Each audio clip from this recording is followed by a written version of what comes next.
ते कुठल्या पक्षाचे नसतात, त्यांना भेटायला जाणं यामध्ये काही वावगं आहे असं मला वाटत नाही. मी देखील मुख्यमंत्री आहे. अनेक विरोधी पक्षाचे लोक मला भेटत असतात, त्यांची कामं सांगत असतात. त्यामुळे मला असं वाटतं की कुठल्याही वेगळ्या दृष्टीने याच्याकडे पाहण्याचं कारण नाही आहे. ते त्या ठिकाणी गेले आहेत, ही अतिशय किंवा जाणार असतील तर अतिशय चांगली गोष्ट आहे. गेल्या काही दिवसांपूर्वी सगळ्या आंदोलनांचं केंद्र जे दिसत आहे ते संभाजीनगरमध्ये येत आहे. सगळे नेते पण आंदोलनाचे नेतृत्व हे संभाजीनगरमध्ये येत आहे. 14 तारखेला तिरंगा रॅली संभाजीनगरला आपण स्वतः नेतृत्व करताय. असं आहे की संपूर्ण महाराष्ट्रामध्ये तिरंगा रॅली होत आहेत, देशात तिरंगा रॅली होत आहेत.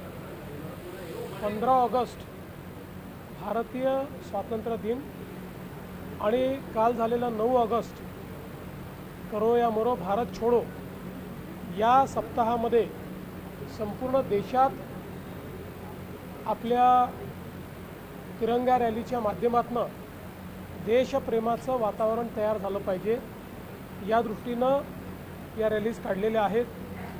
आज मुंबईच्या रॅलीमध्ये मी जाणार आहे, उद्या पुण्याच्या रॅलीत जाणार आहे आणि 14 तारखेला छत्रपती संभाजीनगरच्या रॅलीत मी जाणार.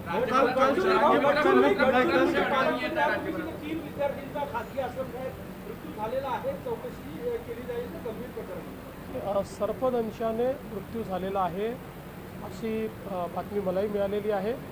या संदर्भात अधिकची माहिती मी मागितलेली.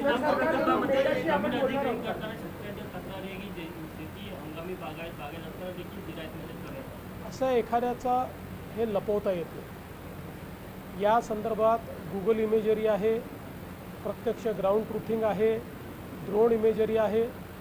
कोणाचं सुटलं असेल तर ते इन्क्लूड होईल. कोणी जर त्या ठिकाणी अनावश्यक क्लेम करत असेल तर मात्र त्या संदर्भात भरपूर पुरावे असल्यामुळे त्या पुराव्यांच्या आधारावरच निर्णय घेतला जातो. काफी हंगामा हो रहा है, कांग्रेस में से एंटी क्रिश्चियन बताया. देखिए, FCRA के ऊपर बिल लाने का कारण यही है कि लगातार इस देश के अंदर FCRA का उपयोग करके कुछ संस्थाएं पैसा ला रही है और उस पैसे का उपयोग देश विरोधी गतिविधियों के लिए किया जा रहा है. जो अच्छा काम करते हैं उनके लिए इस बिल में कोई अड़चन नहीं है, कोई तकलीफ़ नहीं है. FCRA की प्रोविज़न भी रहने वाली है. जो हिसाब देंगे उनके लिए उनका लाइसेंस भी रहने वाला है. मुझे विश्वास है कि अगर किसी को इसमें कुछ कहना होगा वो संसद में कह सकते हैं.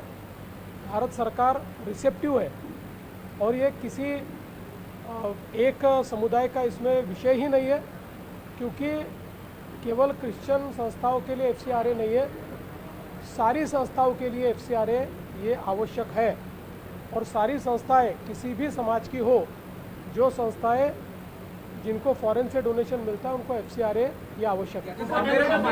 अमेरिकेमधनं बरेच स्टेटमेंट येत आहे FCRA वरनं. खरं तर भारताचा अंतर्गत हा सगळा विषय आणि सगळ्या ज्या संस्थांना हे देतात त्यावरून हे सगळं FCRA बिल आणणं का गरजेचं आहे या स्टेटमेंटवरूनच लक्षात येतं की अमेरिकेतल्या काही लोकांना FCRAचं अमेंडमेंट बिल येत आहे याची मिरची लागली.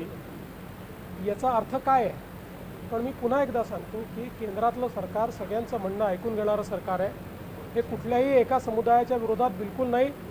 सगळ्या समुदायांना, कोणालाही कुठल्याही संस्थेला परदेशातनं डोनेशन घ्यायचं असेल तर FCRAची मान्यता घ्यावी. आपण पाहिलं, मुख्यमंत्री देवेंद्र फडणवीस माध्यमांसोबत बोलत होते.